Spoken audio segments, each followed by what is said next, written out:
Welcome to this January 21st, 2020 meeting of the Charlotte City Council Budget and Effectiveness Committee.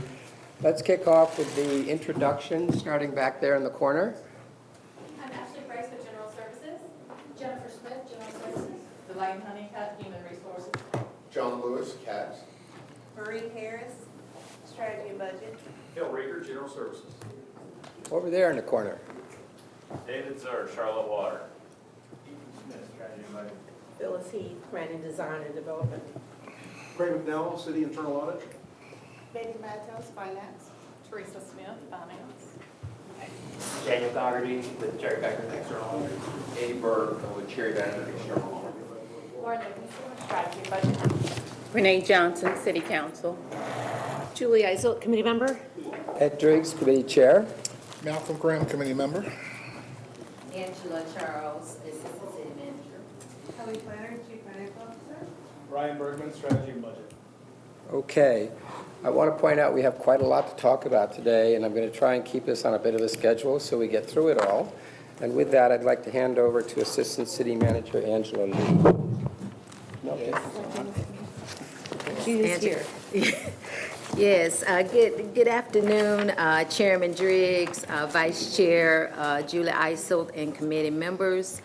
We have an exciting agenda for you this afternoon. We will begin with Kelly Flannery, our CFO, and she's going to talk about our borrowing plans and the audit report.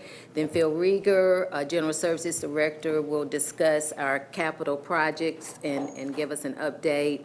And then Ryan Bergman, our Budget Director, is going to talk about our budget workshop plans and committee plans for the next few weeks. Also in your packets, you'll see attachments that represent some of the information that staff will be discussing with you.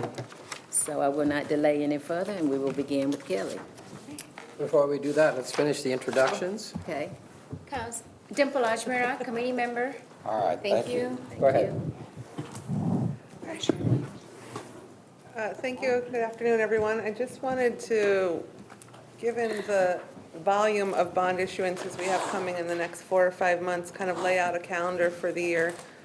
I think I did this back in August when I first arrived. I think it's a good practice to do, so I hope you'll indulge me for about 5 minutes. If you'll see, that's kind of hard to read. You'll see next week we will be to you with issuance for refunding of general obligation bonds. Expected par is about $120 million. No new issuance here. That's all just refunding for savings. Then in March, we will be there for asking for 3 things. One will be bonds refunding for savings, takeout of some existing bond anticipation notes with long-term debt.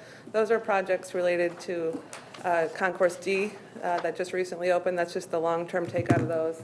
And then we'll be asking for a new bond anticipation note, and those projects will be funding the terminal remodel and the projects that are getting underway out in the front of the airport. In June, we will be looking to refund additional water and sewer bonds, as well as taking out existing bond anticipation notes with long-term debt. And then we will be asking for the establishment of a new ban program, again, for water and sewer. Also in June, we'll be looking at stormwater, existing ban takeout, as well as another ban. And then also in June, we will be doing the referendum, so we'll have a calendar before you in June that will ask for your approval to put the referendum on the November ballot. And then timing to be determined, but we'll have certificates of participation. You'll remember those projects fund typically police, fire, facilities. Timing and size kind of to be determined will be driven by the 2021 budget process that we do over the next several months. Any questions? What is ban? Bond anticipation note. Sorry. You'll remember the, Same thing. We've heard about Sorry. them before. Yeah. you'll remember that we kind of implemented this short-term borrowing program as a way to make sure that we're spending all of our dollars before we borrow for them. So this allows us to go out, draw down as we spend funds, and then once we've completed projects, take out those projects long-term with long-term debt. So we're not borrowing more than we need, and we're not paying interest costs for things that we don't need to pay for. It's like construction financing. Exactly. Okay. I will just mention, based on our conversation earlier, these are all kind of debt market activities related to prior council capital spending commitments or existing outstanding indebtedness. So this isn't really about the the 2020 capital plan or the 22 capital plan. These are just events that'll take place this year. Yeah, it was just because you're going to be seeing so much all at the same, the same 4 or 5 month period. I didn't want you to think that we were going to be doing that all year long. We're just trying to knock it all out in the early half of the year, take advantage of existing market conditions. Excellent. Mr. Yeah. Chairman, thank you. Was this already approved in last budget cycle?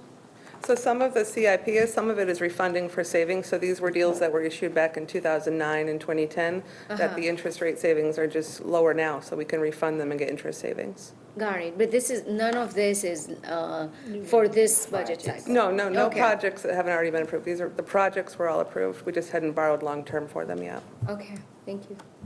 So the debt that we have is callable at par, and that's why we're able to save money by calling it and reissuing? Exactly. We have 10-year par calls on just about all of our debt. So we issued them in '09, which '09 was the height of the recession. We thought those were extremely low rates at the time.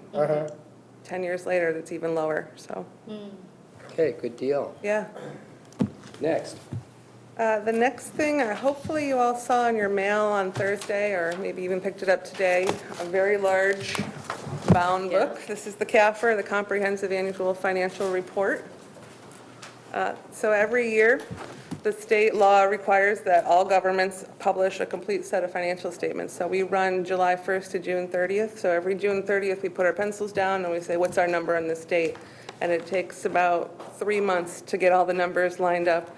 And we have an external auditor come in, and they provide reasonable assurance that the financial statements are free of material misrepresentation. Cherry Becker, Eddie and Dan over there have been the city's CPA for a long period of time. I think for you council members that have been here for a while, you've probably seen them every year. They come and present the findings of the financial statement, and that is what they're here to do today. If you'll allow me to give you a little background on them. Eddie Burke is a partner with Cherry Becker and is a CPA with over 35 years of experience in public accounting. Eddie has provided a variety of audit and accounting services to all sizes of governments and nonprofits, including many types of financial statement audits, fraud investigations, internal control analysis, Thank you. accounting policy and procedure development. Sorry, Eddie, I'm going to edit some of yours. I didn't realize how skilled you were. Annually, Eddie serves as engagement partner or concurring reviewer for over 50 local governments, various authorities, and nonprofits throughout the Southeast. Dan is a senior manager with Cherry Becker and is a CPA with over 13 years of experience in public accounting. He's been working on the city audit for the past 3 years and is responsible for carrying out the audit plan and the direct supervision of the audit team, as well as Teresa Smith. She is the Deputy Chief Financial Officer, she's hiding over there, for the City of Charlotte. Prior to her current position, she served as Chief Accountant for over 10 years, where she managed the completion of the city's CAFR. I'm introducing Teresa not only because she's amazing, but also because I arrived 2 weeks before the end of the fiscal year, so if I have any questions, I'm going over there. With that, I'm going to turn it over to Eddie and Dan. I liked your intro, except for the part about 35 years. That you're just basically, that's code for I'm old, right? That was what was provided from your team. Experience. How about that? Seasoned, well seasoned. Yeah. That's right. It's great to be with you this afternoon. I'm actually working on a job in Florida, and I flew in last night to be here at this meeting. So I was caught off guard a little bit with the cold weather when I flew in last night. But we've got a presentation that we'd like to go through, and the key things we'd like to talk about is just reaffirming what our role is as the external auditor. I mean, what your hiring is for and what we're required to accomplish at the end of the day. Then there is a slide on the key highlights of the audit. This one page is really a little deceiving in that there's a lot that goes into this page to get to these conclusions, but I'll go through what the key highlights are and talk a little bit of detail about some of the highlights. And then we're going to spend a little bit of time on the work that we did around internal control. Any organization, especially the size of the city of Charlotte, we really cannot, as an external auditor, opine on a set of financial statements unless you have a set of internal controls that are in place and they're operating effective. So a lot of our work that we do starts with that process, evaluating various things to see what kind of reliance that we can place on the controls around the various areas. And then that sort of drives the types of auditing procedures, or we call it substantive testing, that we do to verify that the numbers are good, you've complied with the grant requirements and those types of things. And then I will close that out, or we'll close that out summarizing again what the results were.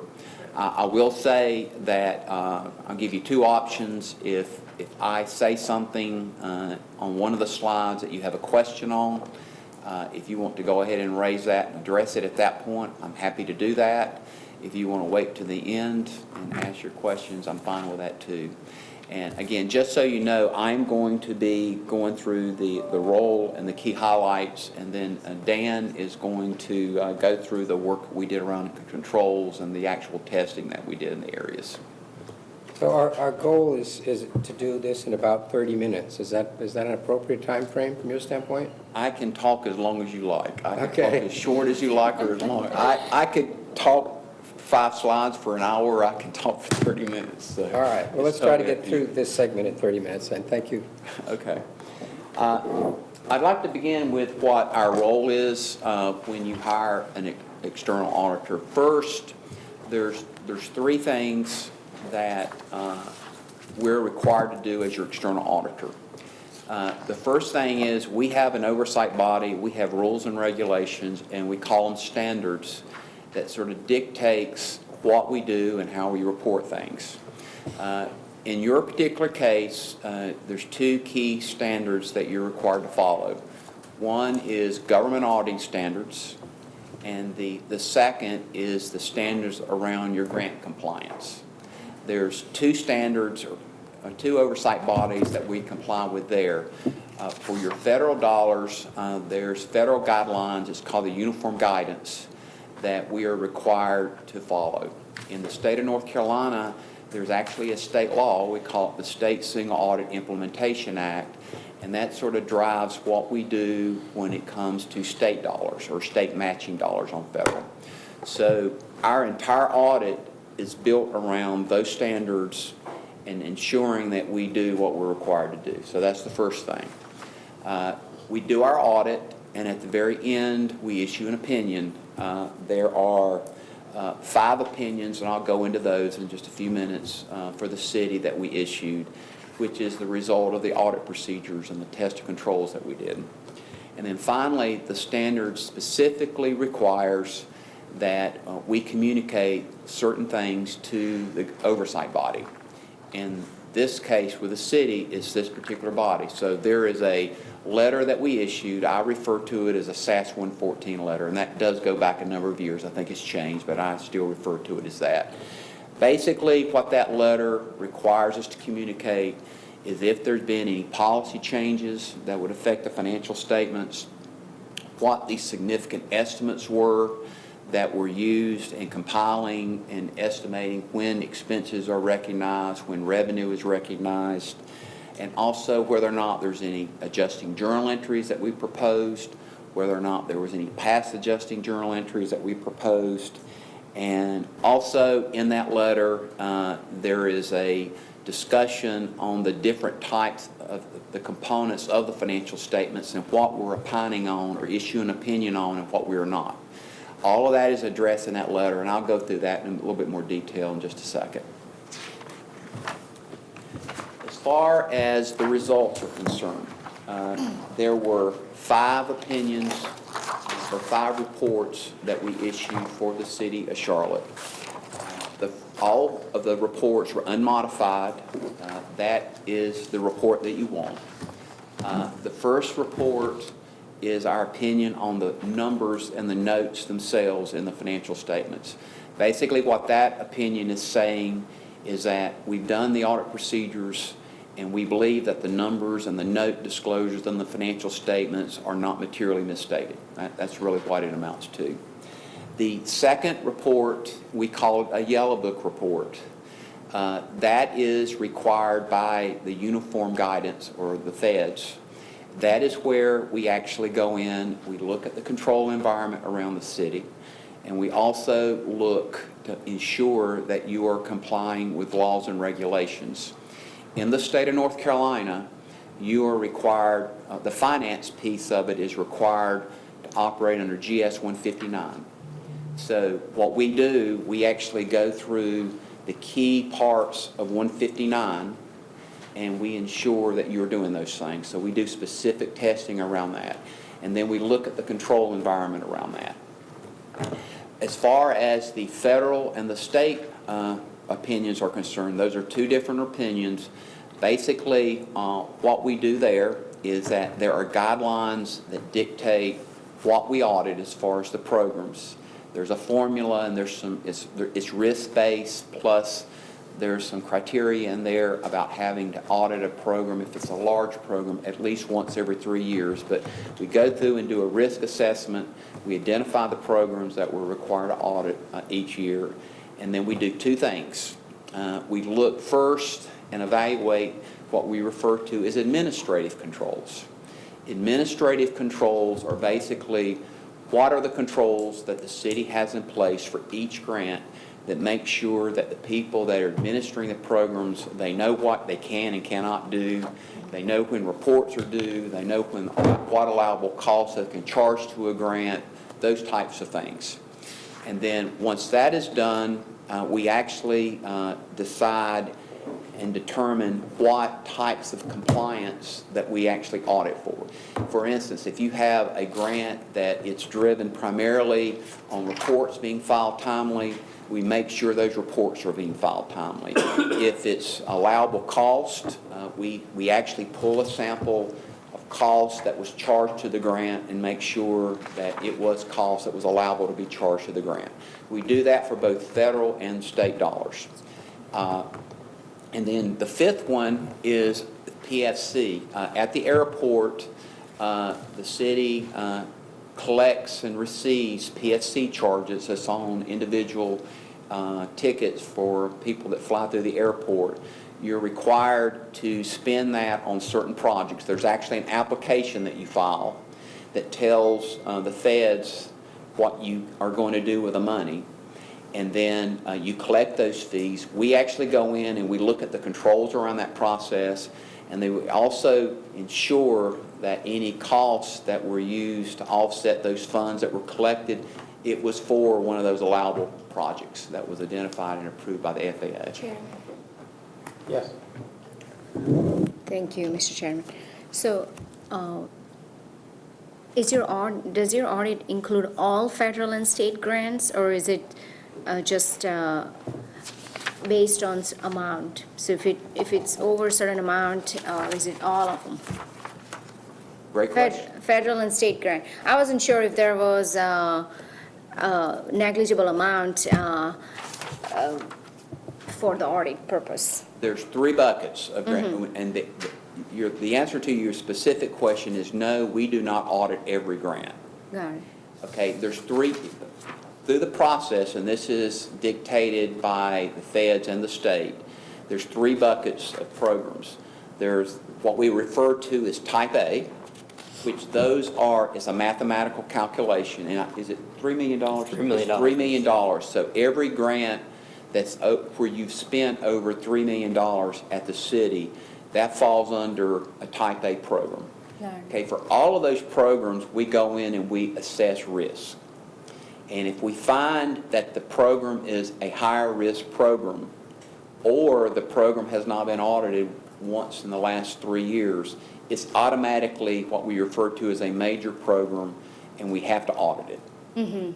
All right, sometimes the feds will actually say, I don't care if it's been audited the last 3 years or not, we've found problems across the country, we want you to audit this program. So they dictate this is a high-risk program, so we would audit it in that particular case. The second bucket, the second bucket is the ones that are really, really small. And there's really not a lot that we're required to do in regards to those programs. But they are fairly small compared to the dollars that are spent and administered by the city. And then there's a middle bucket, which we call Type B programs. And we actually evaluate a risk associated with that to see whether or not you have any high-risk B programs. So that's sort of a process that we follow, and that drives what we look at. Does that answer your question? Yes, that does. And does your audit opinion include our general account, or does it also include, is it a comprehensive audit of also all our enterprise funds? All the funds, that's All the correct. funds, Except CRVA.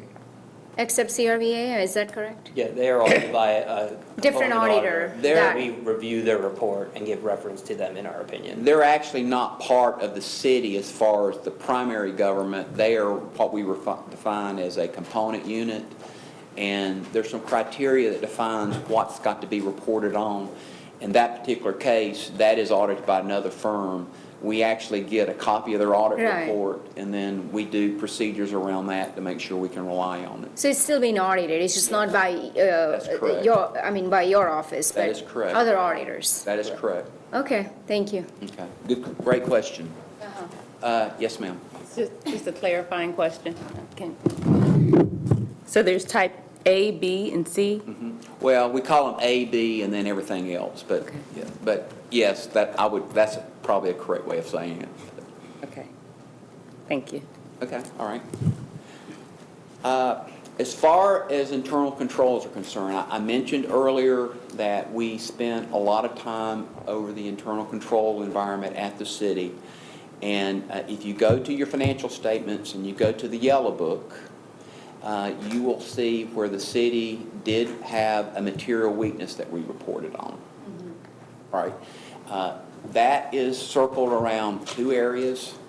One having to do with cutoff at the end of the year for June 30th.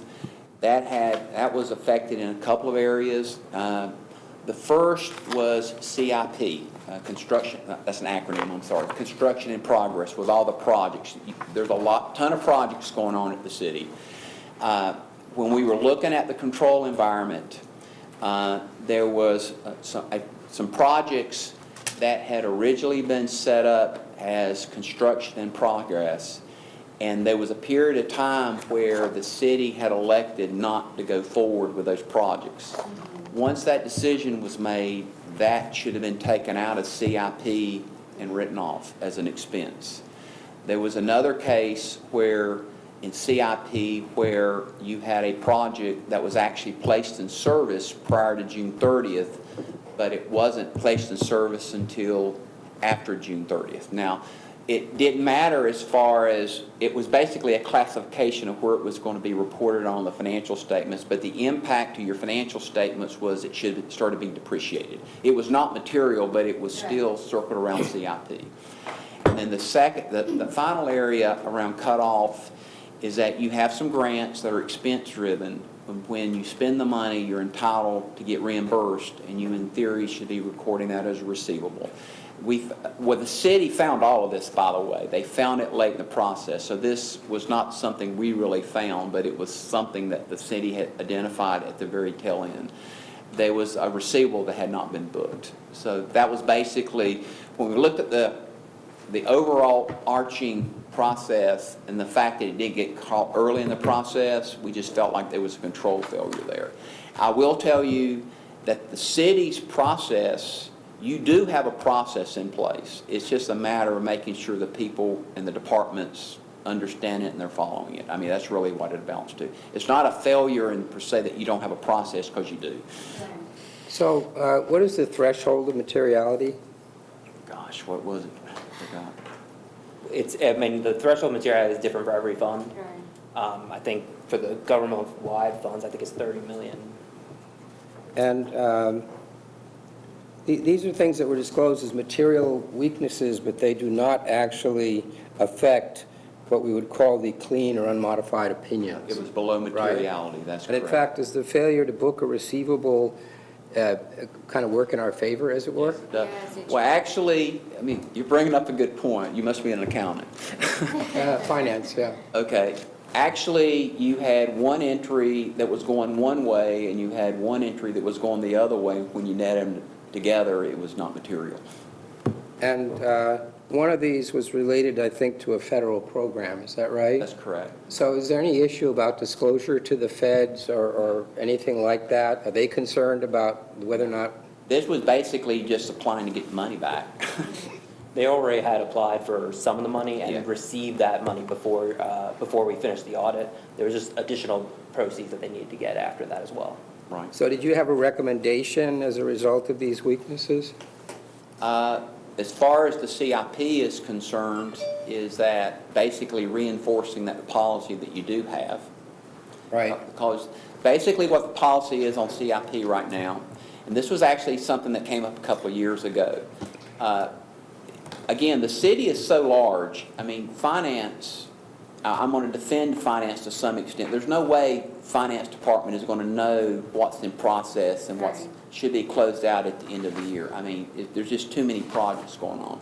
So the current process is the finance department basically sends out a report of all the projects to the departments, and the departments are supposed to be looking at them and saying, okay, this should be closed out, this was closed out, these are still in process, and things like that.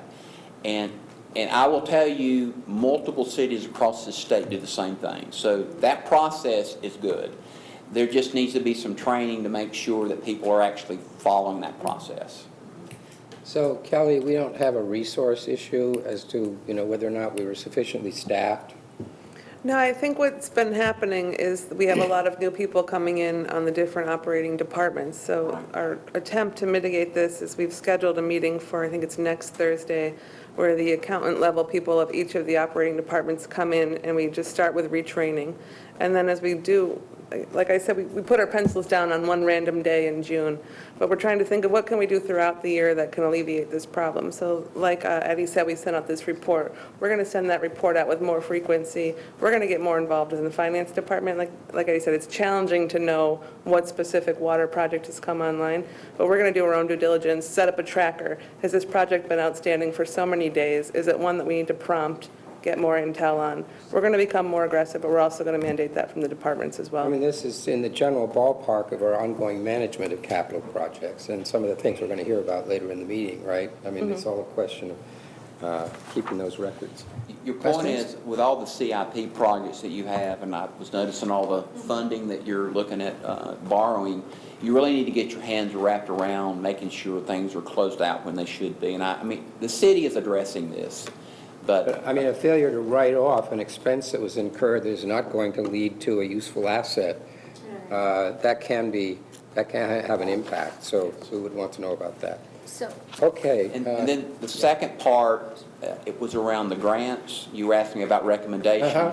Basically, the process there is the city is going, and I'm not trying to speak for you, the city's going to do a true-up every year. They're going to basically look at what the total expenses were that's allowable. They're going to look to see what's been billed and collected versus what they can bill for. And whatever that difference is, that's what they're going to book as receivable. I mean, that's what the process is going to be. All right, yes. so, thank you, Mr. Chairman. So the ones that were identified as material weaknesses, are those corrected? Yeah, so there was just the one material weakness. Just the one material weakness, but yeah, that's what we're going to work on the process throughout the year. We have the first, we don't want to present anything even to our own departments until we've presented to this group, so they haven't actually seen the final financial report yet. So we're doing that, I'm saying next Thursday, is that the right date? Next Thursday, actually, in this room, we've called all the department finance directors to come in. We're going to give them the same presentation and talk about next steps. So this will be addressed before we publish the statements? No, the statements are done and they will be published. Okay, Yeah. so, but I mean, this is, But there is, as part of the closeout process, right. the city does have a corrective action plan that they're put in place No, I'm to talking about after the address. audit. Well, I this think- is it, Yeah, right? that's- Well, I think you're speaking about the actual numbers being corrected. Exactly. They were corrected as of June 30. So the audited Oh, so financial they were already statements show the corrected. correct numbers. Got it, yeah, that's, okay. Yes, So the closeout was already done? yes.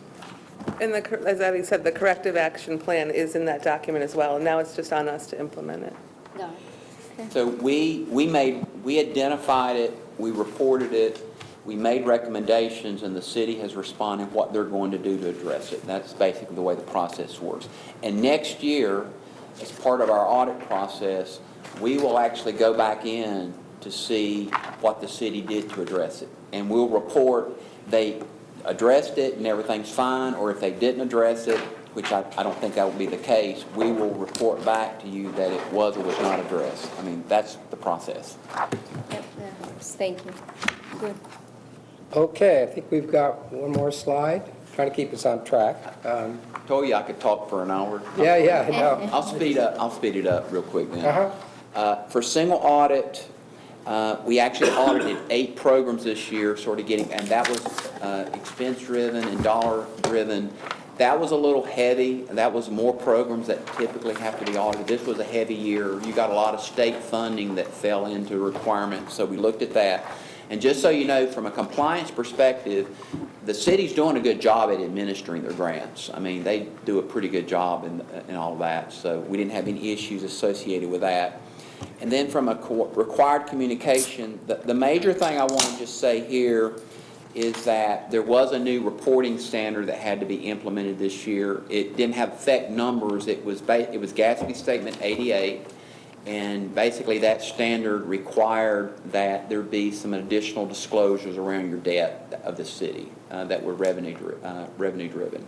So real quickly, we'll go through the other areas. Yep, so I'll try to keep this 5 minutes or less here for you, but the next 2 slides really talk about what we do is to report on the financial statements.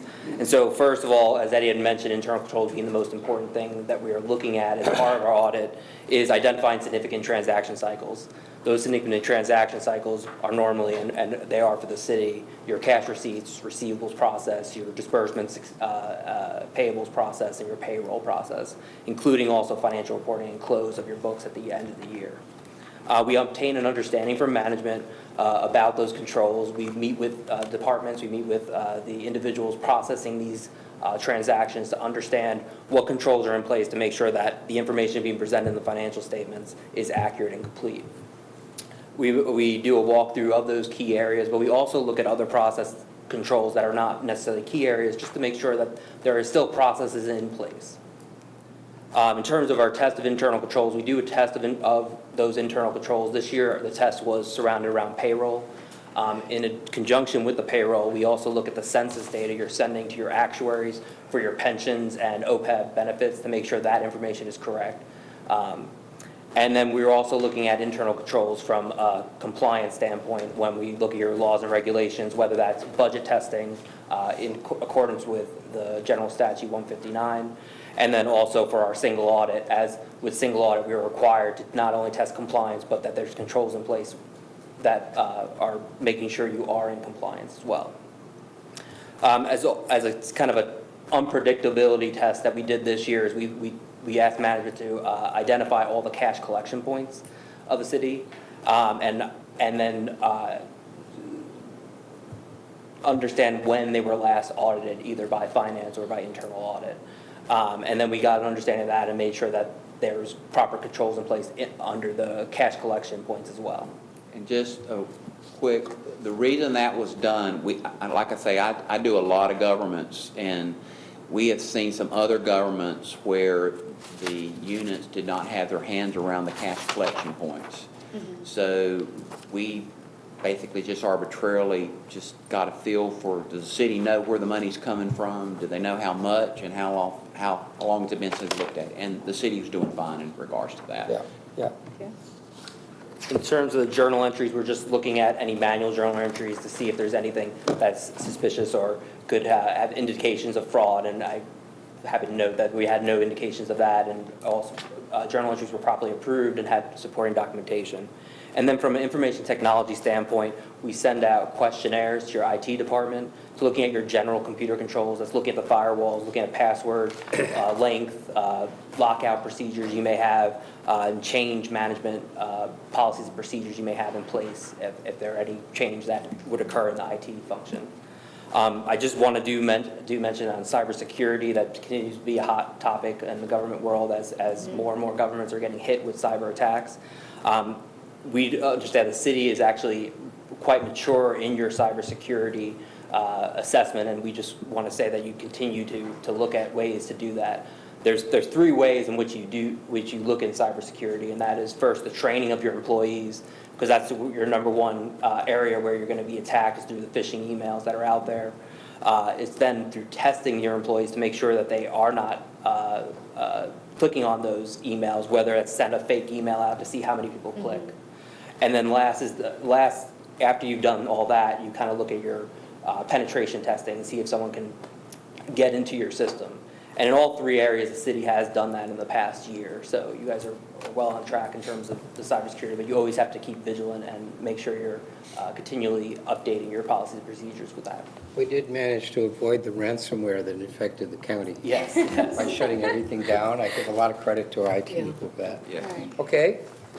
And then the last here is just overall for those significant transaction cycles that we're testing, we're doing that testing through a number of ways. Through our substantive testing is confirmation of revenues, whether that be confirmation with the county for your property tax or confirmation with the federal or state agencies. Doing predictive analytic tests over your water sewer revenues, your public transit fares, and then test of details where we actually get into the nitty gritty of the invoices and pulling supporting documentation and making tests of those. And so last here, we just have the results summary. Again, clean opinion, no adjusting entries that we had proposed that manager had to post. One material weakness that we discussed, no single audit findings under your federal or state single audit or under the passenger facility charges, the PFC charges, and full cooperation from management. I do want to thank Teresa, Betty, and Kelly for all their help in terms of getting this done. I know it's an arduous process, and we spend a lot of time up in finance, and we're in their hair for a lot of the year, and so we appreciate the level of effort that they give in providing a clean opinion. Questions? Thank you. I have a couple of quickies here. How many years has Terry Beckert been our auditor? 15 years, 15. Do we have any kind of policy on, Turnover. Yeah, so we've done an RFQ, I think 3 years ago, 4? Actually, it just 2 years ago, 2 years ago. And they were with the winning bidder. I think the GFOA recommendation, it's a little different than when it's like a financial advisor. They That's right. actually recommend you keep your auditor a little bit longer than you would think because it takes a while to get comfortable with the data. Every city does do it different. I think their best practice recommendation is 10 years before you solicit for another one. We've solicited, I think, every 5 years, so we're kind of ahead of the game there. okay, So good. we're happy with them. Very, very familiar with the North Carolina construct, so that's why we like them. I infer from your comments that your working relationship with the staff was good, that you got everything you needed, and that went well. Sometimes there is a closed session if the auditors feel that they need to communicate something to us. So I would just ask you, in the presence of everybody here, do you think there's a need for a session like that? we're happy to meet, but there's nothing I'm going to tell you that I haven't said here. Okay, otherwise, I would just like to thank you guys for great work. I've also dealt with your firm at, I think, Goodwill, WTVI, a number of other clients where I was on the board, and always outstanding. So thank you so much. Thank you.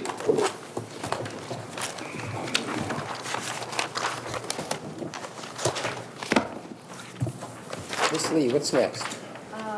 Phil Rigger is next with the capital project update.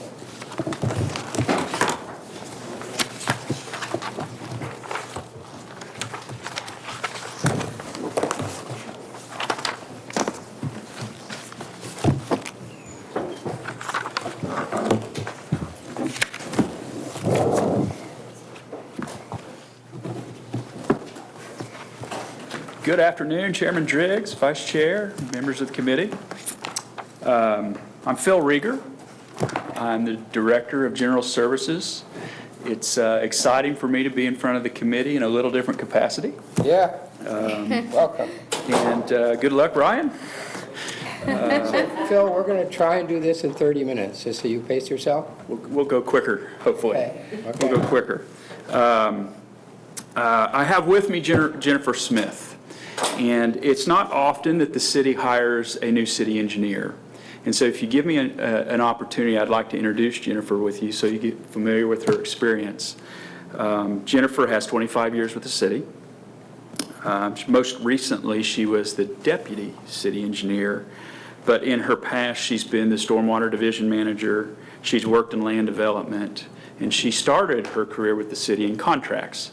And so she has worked in many of the phases of managing capital projects, including working with the development community. She's a registered professional engineer in North Carolina. And I'm proud, I know she's proud as well. Jennifer's the first female city engineer in the city's history. So, really cool. So today's presentation is a preview of what we'll bring back to you in a more robust way at your February workshop. So any feedback that you might have would be helpful. I'm going to kick the presentation off with just some brief comments about some work that has already begun. It had begun under Mike Davis's leadership. I just wanted to remind the committee of some of the work that we're doing around improving our project management practice. And then I'm going to turn it over to Jennifer to walk you through some of our projects that are listed as some budget risk, and they were listed on our project update, which was included at first in your retreat packet materials, but we've passed them out again for you today just for your reference. So just a quick reminder, capital investment planning is a multi-year process. And we do that because we make investments that support the growth, vitality of the community and quality of life. And there are many drivers that indicate success for us. And I want to spend just a little bit of time talking about or reviewing some of the enhancements that we're trying to make, particularly around programming, planning, project implementation, and performance management and reporting. And I'm not going to go through all of these in detail, but because this is a bit of a reminder. The 2040 Comprehensive Plan, as it relates to linking city priorities, really is the foundation for future CIP planning. In fiscal year 2020, Council, through its adoption of a $20 million advanced planning fund, really helped us think through to recreate a project pipeline. And so when we're thinking about planning for projects, again, going back to the comprehensive plan as a foundation, when the comprehensive plan is adopted and approved, you will start to see functional plans like the Transportation Action Plan, housing plans, and other plans